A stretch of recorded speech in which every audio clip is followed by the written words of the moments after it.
Six में क्या है देखिए, तो सिक्स जो है कि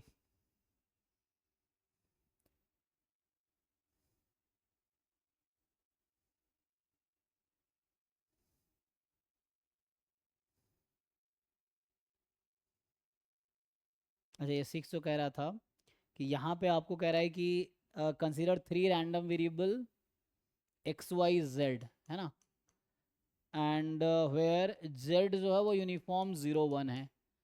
अच्छा, and for any given z the other two random variable x y are independent. ये कहना कर जा रहा है कि x given z is equal to z and y given z is equal to z are independent random variable. मतलब ये जो कंडीशनल डिस्ट्रीब्यूशन होगा वो इंडिपेंडेंट है। सो अच्छा, इंडिपेंडेंट है, इंटीग्रली डिस्ट्रीब्यूटेड है। So they are not just independent, they are IID, they are IID normal z comma one, ऐसा।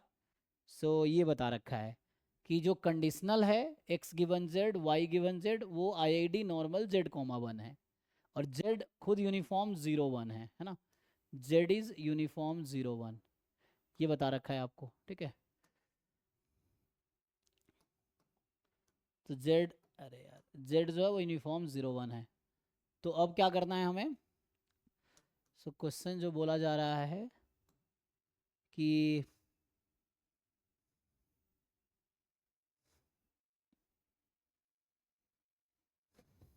और z randomly you choose a number है ना बिटवीन जीरो एंड वन, उसके अकॉर्डिंग। तो क्वेश्चन है verify whether x y are independent, आपसे पूछ रहा है कि क्या एक्स वाई भी इंडिपेंडेंट होगा। सो ये है, ये पूछ रहा है क्या एक्स वाई इंडिपेंडेंट है। एंड दूसरा, does x y follow bivariate normal distribution, क्या एक्स वाई का डिस्ट्रीब्यूशन बाईवेरिएट नॉर्मल होगा, बताइए। So let's say mu one,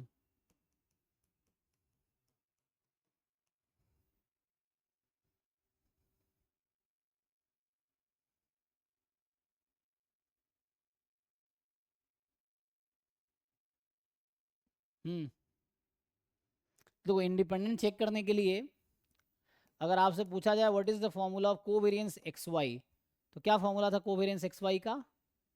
तो हम लोग लिखते थे, एक तो formula covariance of x comma E of y given x, एक ये भी फॉर्मूला होता है, और होता है कोवेरिएंस या तो E of x given y comma y, ऐसा होता है, देख लो। सो ये है, और क्या होता है, तो यहाँ तो y given x y given z है, तो मैं इसको एक्स और जेड में कैसे लिख सकता हूँ कोवेरिएंस को, ऐसा सोचो। जो लोग चैट में लिख रहे हैं थोड़ा वेट करो, है ना, आई विल सी कि क्या है। अभी इसको कंप्लीट कर लेते हैं पहले, बताइए जी इसका क्या आना चाहिए। लेकिन हमें तो एक्स गिवन जेड और z given y given z normal z comma one है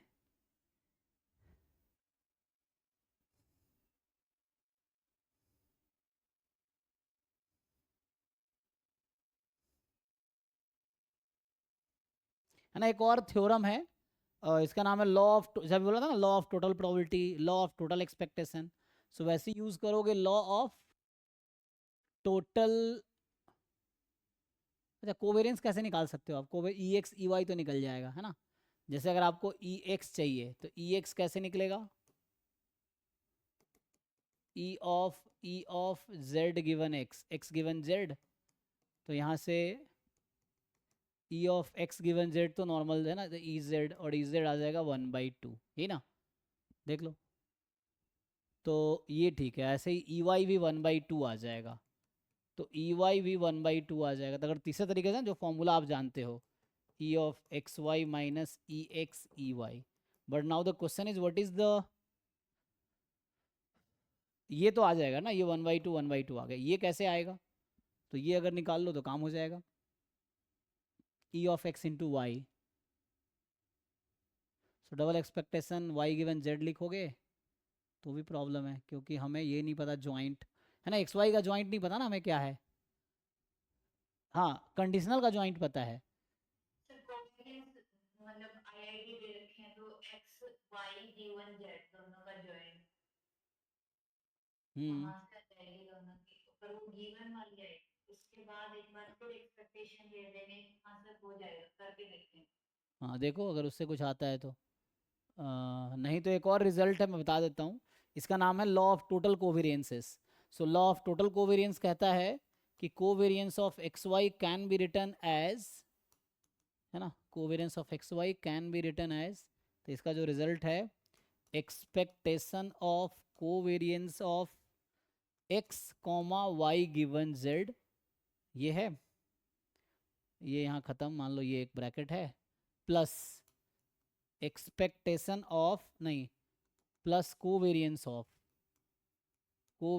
of expectation of x given Z comma expectation of y given z, ये मान लो ये दूसरा फॉर्मूला है। सो इसका ये थ्योरम है, law of total covariance. Covariance between x y can be determine, covariance x given x comma Y given z का covariance फिर एक्सपेक्टेशन लो। दूसरा है covariance of expectation x given z y given z, ये दे ही रखा आपको डिस्ट्रीब्यूशन, तो जेड जेड आ जाएगा। तो इसको अगर आप यूज़ करोगे तो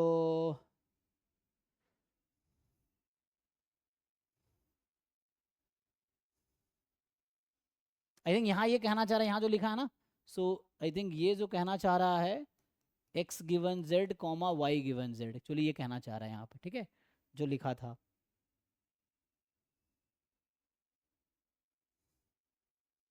चेक कर लो तो क्या आएगा, ये यूज़ करो तो इससे ये नॉन जीरो आ जाएगा, कहने का ये मतलब मेरा है। एक्स गिवन जेड और वाई गिवन जेड वाला कोवेरियंस तो जीरो ही हो जाएगा, हाँ तो तो ये नॉन जीरो क्वांटिटी आएगा, कहने का मतलब ये at the end non zero आएगी। तो covariance X Y non zero है तो for sure they are dependent, है ना। थ्योरम है कि इंडिपेंडेंट होगा तो कोवेरियंस जीरो है, कोवेरियंस जीरो नहीं है तो डिपेंडेंट है, तो डिपेंडेंट है ये।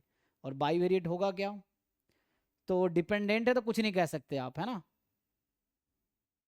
तो डायरेक्टली यू कैन नॉट से इट इज़ बाई वेरिएट, क्योंकि, है ना, अगर इंडिपेंडेंट होता तो आप बोल भी देते, लेकिन उसका देखना पड़ता नॉर्मल है क्या, बट ये बाई वेरिएट नॉर्मल भी नहीं होगा, आप चेक करो, है ना। You write the PDF of joint PDF of x Y का जॉइंट पीडीएफ लिख के देखो, हो जाएगा शायद। ठीक है, ये तो ए पार्ट के लिए हो गया। बी पार्ट के लिए आपको पूछा गया है कि क्या x Y bivariate normal है, तो उसके लिए क्या फाइंड करोगे आप, एक्स वाई का जॉइंट पीडीएफ, और हमें तो एक्स गिवन जेड और वाई गिवन जेड पता है, और दोनों इंडिपेंडेंट है, तो मैं कैसे इसको एक्स वाई का निकालूंगा।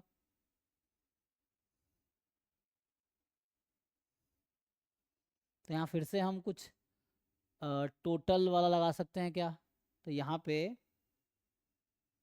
जो आएगा, यहाँ ना नॉर्मल जेड कॉमा वन है ना,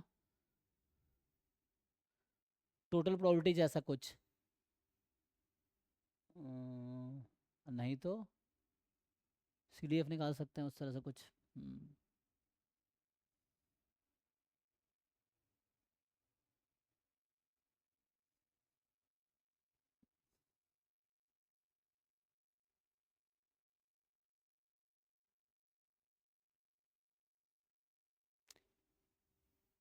क्या हम इसको ऐसा नहीं लिख सकते, पीडीएफ ऑफ जेड इंटू